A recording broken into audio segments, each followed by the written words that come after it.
আসসালামু আলাইকুম। আশার মিনি কিচেনে সকল বন্ধুদের স্বাগত জানিয়ে শুরু করছি। আজকে আমি নিয়ে এসেছি সজনে ডাঁটা, আলু, টমেটো দিয়ে পুঁটি মাছের পাতলা ঝোল রেসিপি। আর গরম ভাতের সাথে এরকম একটা রেসিপি থাকলে আর কিছুই লাগবে না। শুধুমাত্র এই রেসিপি দিয়ে একতলা ভাত খেয়ে নিতে পারবেন, এতটাই মজার হয় এই রেসিপিটি। তো চলুন রেসিপিটি দেখে নেওয়া যাক। আর যারা নতুন বন্ধু আমার ভিডিওটি দেখছেন, ভালো লেগে থাকলে অবশ্যই আমার চ্যানেলটিকে সাবস্ক্রাইব করে আমার পাশে থাকবেন।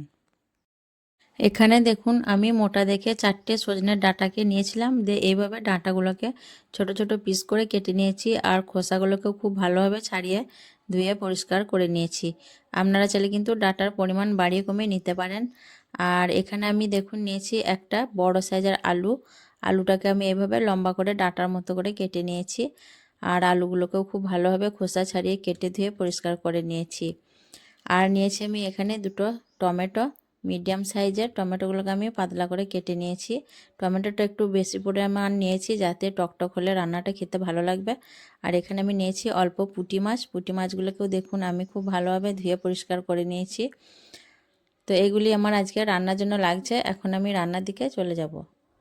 এখন আমি মাছের মধ্যে দিয়ে দিচ্ছি পরিমাণ মতো নুন আর পরিমাণ মতো হলুদের গুঁড়ো। দিয়ে আমি নুন হলুদটা মাছের সঙ্গে ভালোভাবে মেখে নেব।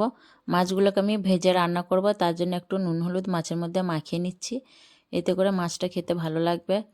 নুন হলুদ মাছের মধ্যে ভালোভাবে মেখে নেওয়ার পর আমি গ্যাস অন করে একটা কড়াই বসিয়ে দিয়েছি আর দিয়ে দিচ্ছি পরিমাণ মতো সর্ষের তেল।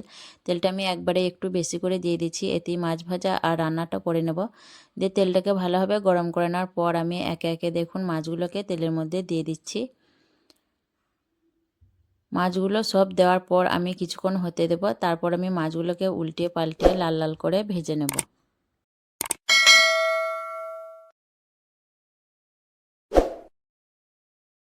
কিছুক্ষণ পর দেখুন মাছগুলোকে আমি খুব সুন্দরভাবে উল্টে পাল্টে লাল লাল করে ভেজে নিয়েছি। এখন আমি মাছগুলোকে আর ভাজবো না, খুব ভালোভাবে ভাজা হয়ে গেছে। এখন আমি মাছগুলোকে একটা বাটির মধ্যে একে একে করে তুলে নিচ্ছি।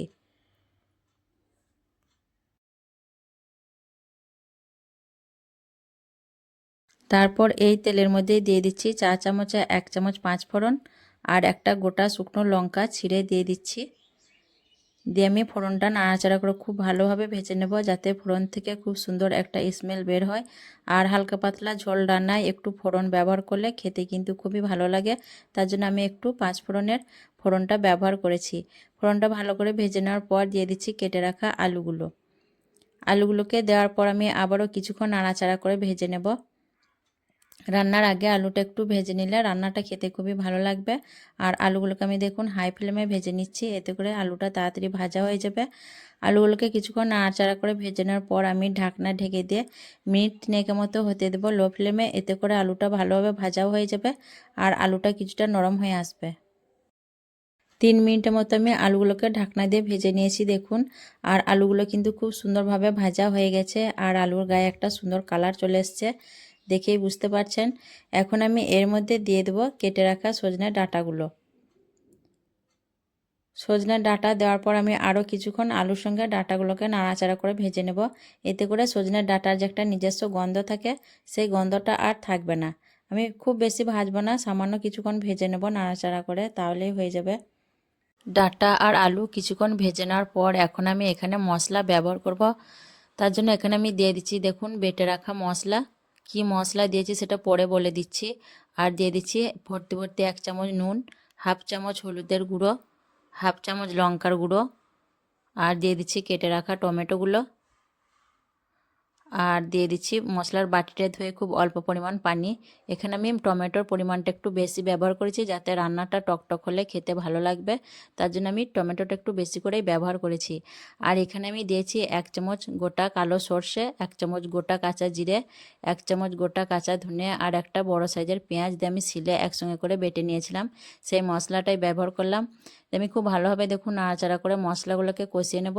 যত ভালোভাবে মশলাটা কষিয়ে নেবেন তরকারির স্বাদটা কিন্তু তত ভালোই হবে। আর আপনারা যদি এইভাবে এই রেসিপিটা না খেয়ে থাকেন অবশ্যই একবার বানিয়ে দেখতে পারেন। খুবই মজার হয় এই রেসিপিটি, গরম ভাতের সাথে খেতে কিন্তু অসাধারণ লাগে।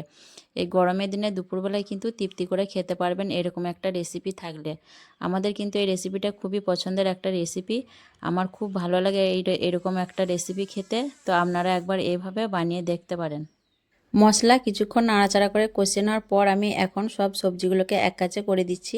তেমনি ঢাকনা ঢেকে দিয়ে লো ফ্লেমে 3 মিনিটের মতো হতে দেবো। এতে করে মশলাটাও ভালোভাবে কষানো হবে আর সবজির মধ্যে মশলার ফ্লেভারটাও খুব ভালোভাবে মিশে যাবে। 3 মিনিট পর আমি ফিরে এলাম, দিয়ে ঢাকনা খুলে নিচ্ছি। দিয়ে আমি একটু খুব ভালোভাবে নাড়াচাড়া করে নেব। আর মশলা দেখুন খুব ভালোভাবে কষানো হয়ে গেছে, তেলটাও ছেড়ে দিয়েছে মশলা থেকে। আর মশলা দেখুন কতটা লোভনীয় লাগছে দেখতে। তো আমি খুব ভালোভাবে নাড়াচাড়া করে নেব। এই পর্যায়ে আমি গ্যাসের ফ্লেমটাকে হাইতে দিয়ে দিলাম। একটু নাড়াচাড়া করে ভালোভাবে মিশিয়ে নিচ্ছি।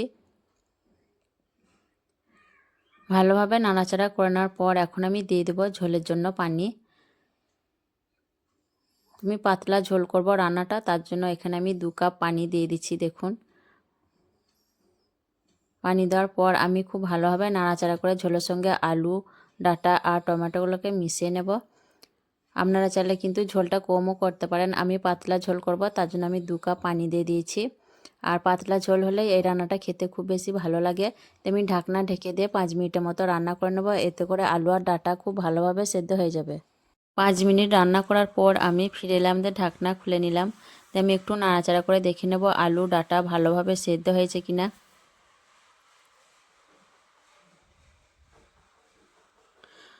দেখুন আলুগুলো কিন্তু খুব ভালোভাবে সেদ্ধ হয়ে গেছে, ডাঁটাটাও খুব সুন্দরভাবে সেদ্ধ হয়ে গেছে, সব কিছুই কিন্তু খুব ভালোভাবে সেদ্ধ হয়ে গেছে।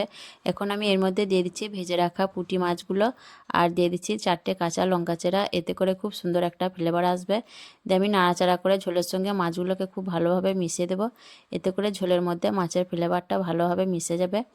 ভালোভাবে ঝোলের সঙ্গে মিশে নেওয়ার পর আমি ঢাকনা ঢেকে দিয়ে আরও 2 মিনিটের মতো লো ফ্লেমে রান্না করে নেব। তাহলেই কিন্তু আমার তরকারিটা পরিবেশন করার মতো রেডি হয়ে যাবে।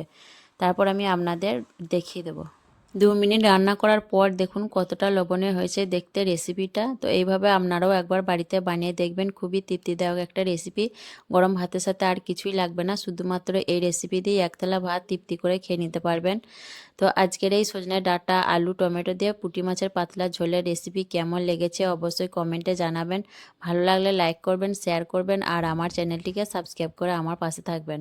আসবো আবারও অন্য কোনো রেসিপি নিয়ে। সকলে ভালো থাকবেন, সুস্থ থাকবেন। আল্লাহ হাফেজ।